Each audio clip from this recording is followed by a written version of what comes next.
Halo semua, selamat datang di episode pertama Guru Juara Podcast. Nama saya Mark, dan di sini saya ditemani oleh dua guru juara yang luar biasa, Fatan dan Eva. Halo. Hai.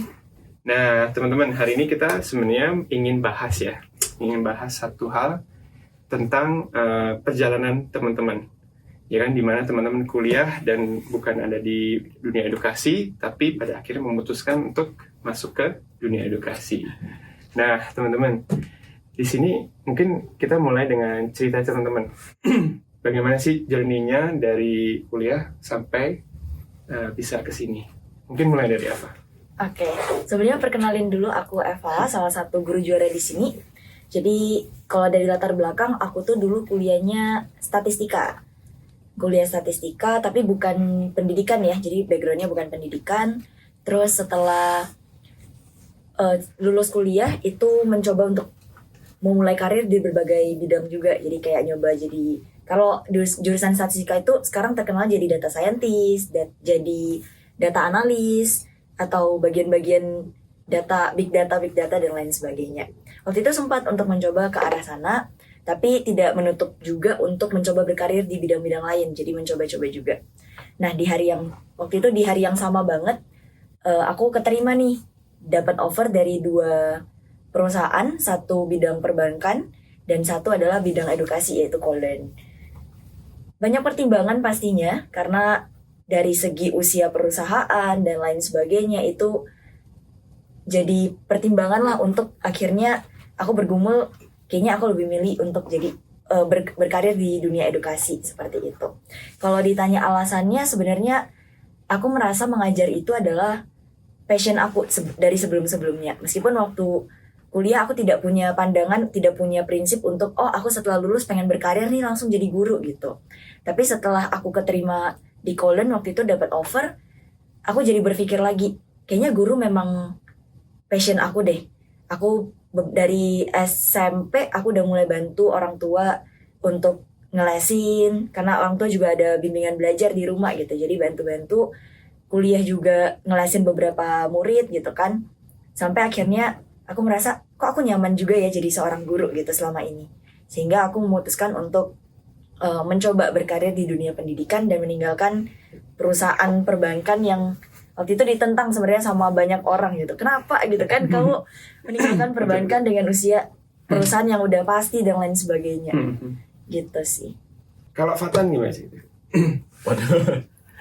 Halo semuanya, nama aku Fatan. Kalau aku sendiri sih dulu aku kuliahnya tuh sebenarnya di fisika dan peminatannya tuh geofisika. Jadi emang peluang pekerjaannya tuh lebih ke geofisika gitu, Mak. Nah, terus habis itu aku lulus tuh juga sebenarnya udah lama ya. Mungkin kalau Eva lulus tahun berapa deh? 2020. Aku lulus 2015-an. Jadi aku belum kuliah tuh. ya, jadi waktu tahun 2015-an lulus, dan emang sebelum aku lulus pun juga aku udah ngajar-ngajar, mungkin mirip kayak Eva kali ya. Yang kan peluang ngajar waktu mahasiswa tuh kan terbuka banget, apalagi jurusan aku fisika, dan ya aku ngerasa aku kompeten untuk ngajar fisika, dan aku senang juga sih ngajar fisika. Jadi awalnya tuh di situ aku ngerasa happy banget gitu kan, ngajar, ketemu sama anak dan ngelihat muka mereka ngerti itu, aku kayak ngerasa kayaknya seru deh jadi guru gitu kan.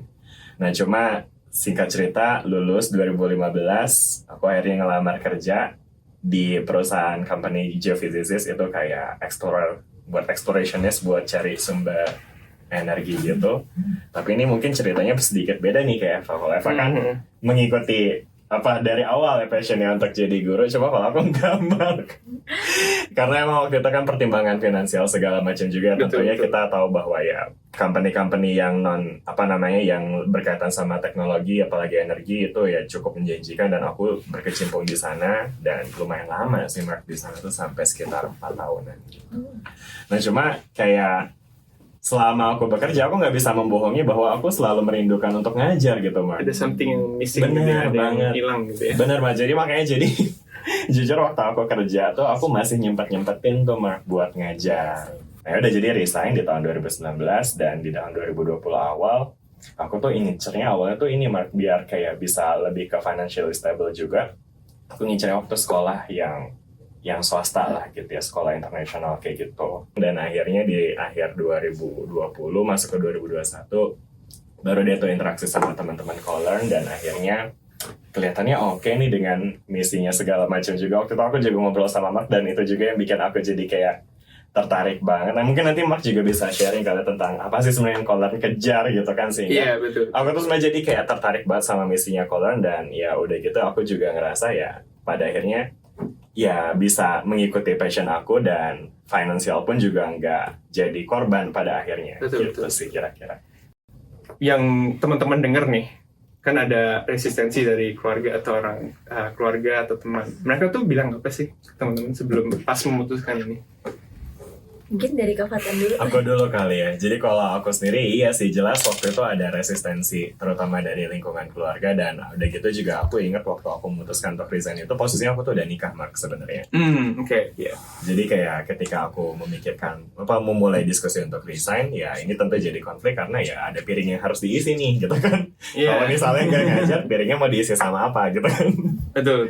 Iya kayak gitu. Jadinya makanya tadi pada akhirnya ya mencoba untuk meyakinkan keluarga dan juga istri aku untuk aku bulat di pilihan yang aku ambil itu ya aku sampein bahwa ya aku pengen ngejar apa yang aku suka kayak gitu sih Mak. Dan aku senang banget pas ketemu co-learn, dan aku tadinya juga agak ragu sebenarnya awalnya yang waktu menjalani proses interview segala macam.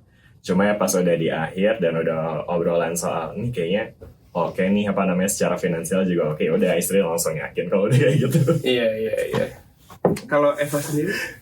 Kalau aku sebenarnya selain tadi yang masalah gaji gitu ya, kompetitif dengan yang lain, sebenarnya dari keluarga sebenarnya nggak menentang kalau misalnya berkarir sebagai guru. Iya. Mungkin dari lebih ke diri sendiri ya, karena aku selama ini tidak melihat guru itu adalah sesosok orang yang punya pengaruh besar, seenggaknya buat aku. Jadi selama aku kuliah itu, aku ngerasa ya udah guru itu sekedar ya udah mengajar, dan aku juga tidak punya personal connection yang gimana-gimana sama guru-guru aku dari SD, SMP, sama SMA. Oh gitu. Seperti itu. Jadi waktu aku memilih untuk jadi guru, sebenarnya itu juga aku sedang menantang diri aku sendiri.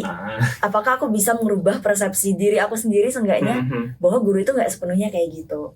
Bahwa guru itu bisa loh berimpact juga buat orang lain gitu. Karena kalau dilihat kan guru itu impactnya besar banget ya. Dalam 1 jam dia influence berapa banyak orang. Kalau di kelas aja gitu kan, influence banyak 40 orang misalnya, let's say 30 sampai 40 orang.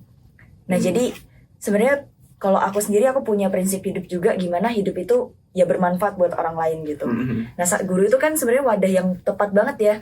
Dalam 1 jam aku bisa kasih berkat ke langsung banyak orang gitu.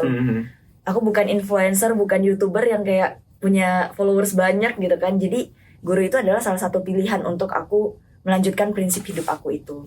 Tapi ketika aku punya pilihan di perusahaan rintisan, orang tua waktu itu juga mendukung kayak kalau kamu masuk ke perusahaan baru, di situ sebenarnya kamu bakal belajar banyak hal banget gitu. Dan itu jadi peluang kamu berkembang lebih banyak gitu dibanding kamu ke perusahaan yang ya udah stabil gitu. Balik lagi karena memang persepsi kita terhadap sih, profesi edukasi dan guru di Indonesia khususnya agak menjanjikan. Itu kok kayaknya memang tidak ada peluang untuk bisa hidup yang lebih sejahtera gitu kan. Dan itu saya umur 20 pas graduate, pas udah kerja, itu pikirannya selalu saya sebenarnya pengennya lebih banyak melakukan edukasi mengajar. Ya dulu Mark tuh jurusannya apa sih Mark dulu? Terus saya komputer sama biologi. Malah nggak ada pendidikannya sama sekali. Nggak ada pendidikan. Ada juga. Tapi dalam kalau ada pekerjaan yang sukarela itu kan, volunteer itu selalu pada akhirnya ikutan ya. Ngajar di sekolah-sekolah yang memerlukan. Iya banget tuh. Ya kan, terus pokoknya kebanyakan semua edukasi. Dan karena nggak pernah dalam perjalanannya tuh kayak, aduh, masuk edukasi nanti gimana gitu kan. Soalnya aku mungkin nyambung sedikit deh. Soalnya kayak ngomongin soal tentang passion kita di edukasi, emang menurut aku juga ada hal yang kayak nggak bisa dibayar pakai uang gitu ketika kita udah ngajar gitu. Maka aku Betul. ngerasain banget sih kayak ketika ngajar ngeliatin murid yang Ya meskipun Tapi- capek nih aku pulang sekolah nih, Capek pulang tapi sekolah. happy gitu. Iya pulang kantor ngajar gitu kan, lagi capek, terus habis itu ngajarin mereka. Mereka tuh kayak pas ngerti gitu. Iya. Ngeliat mereka ngangguk aja tuh, Mat, wah itu rasanya Seneng tuh banget. ini banget sih, kayak Iya, happy iya, banget, iya. happy tapi tetap capek rasanya.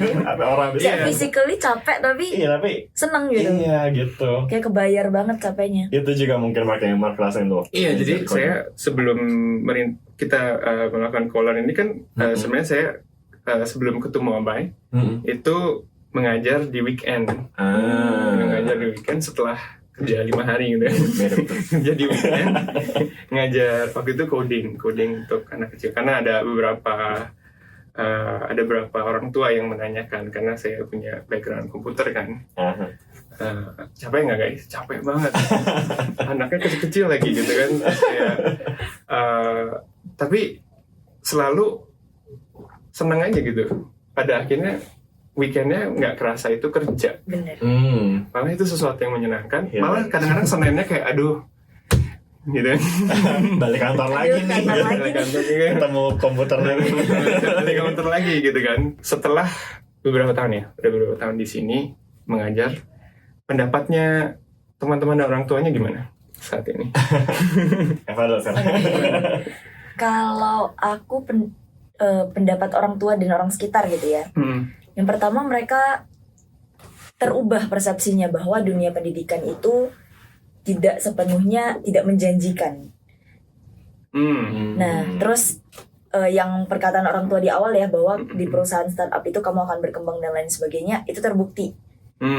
Jadi yang lebih meyakinkan gitu kalau dunia pendidikan itu ada loh yang menjanjikan gitu, ada loh yang peluangnya masa depannya itu bagus gitu. Nah, itu sih kalau dari aku kayak ada jadi mengubah persepsi orang-orang juga gitu. Mungkin orang-orang ngerasa teman-teman mungkin sekitar yang ditanya kenapa nggak mau jadi data scientist atau data analis gitu. Mungkin kalau di kuliahan dulu termasuk orang-orang yang punya kemampuan lah sebenarnya untuk berkarir di bidang-bidang itu. Jadi banyak teman-teman juga yang kayak bertanya-tanya gitu, kenapa nggak di sana aja gitu? Kenapa sayang banget nih ilmu yang kamu dapat nggak kamu arahkan ke sana gitu? Tapi setelah aku berkarir di dunia pendidikan dan mereka lihat bahwa aku senang, mereka sekarang jadi suka ini. Malah mikirnya mungkin ada passionku, aku harus ikutin gitu ya. Iya. Jadi, kayaknya aku passionnya di guru juga gitu. Jadi Kalau Fatan sendiri, dan istrinya gimana? Tadi kan mereka Nanti ini berkaitan sama. bakal ditonton juga sama istrinya. Yes, halo. kalau istrinya Kak Fatan. Jadi kalau aku sendiri kan tadi pertanyaan terkait sama pendapat dari keluarga gitu ya tentang apa yang udah dipilih saat ini gitu kan. Dan jadi kalau aku sendiri sih kan sebelum aku memilih ini kan ya pertanyaannya dari segi finansial memang ya gitu kan. Dan ya saat aku sudah memilih ini gitu kan, ya alhamdulillah aku bisa menjawab pertanyaan tersebut gitu.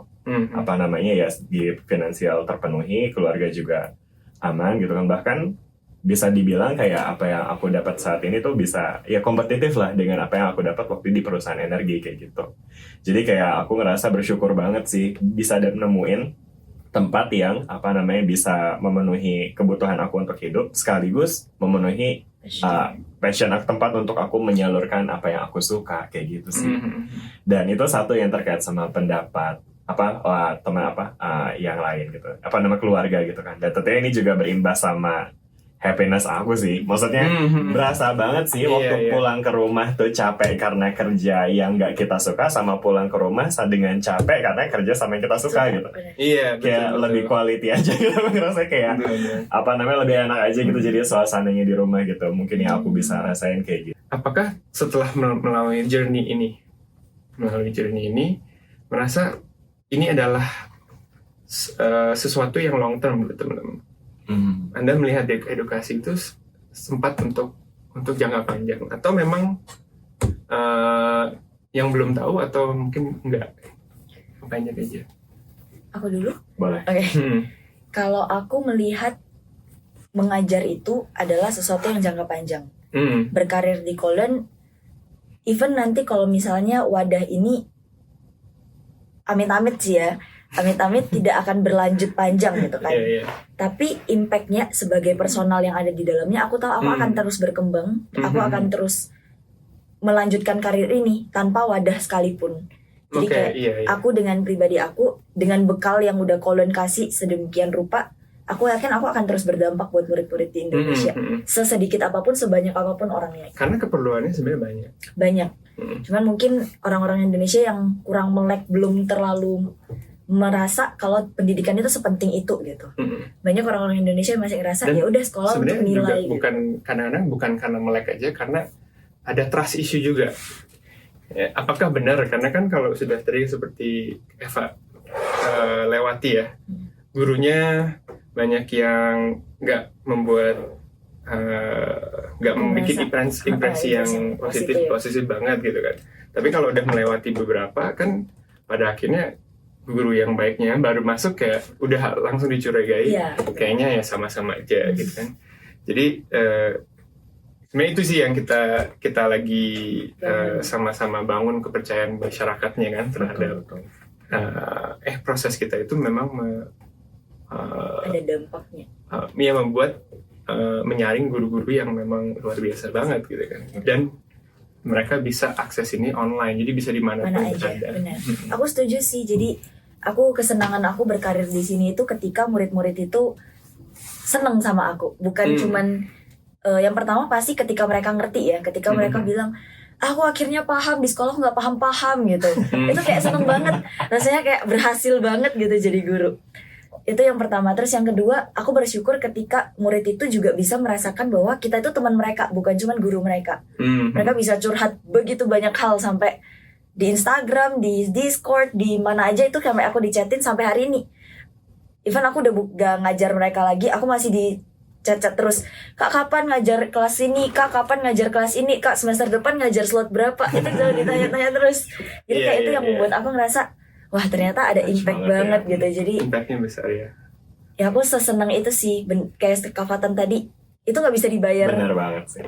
Kesenangan itu dibayar bukan secara financial, tapi ya dari hal-hal seperti itu yang buat aku seneng banget gitu. Seneng banget. Kalau Fatan sendiri melihat ini sebagai edukasi itu sebagai jenjang karir yang jangka panjang, apakah seperti apa?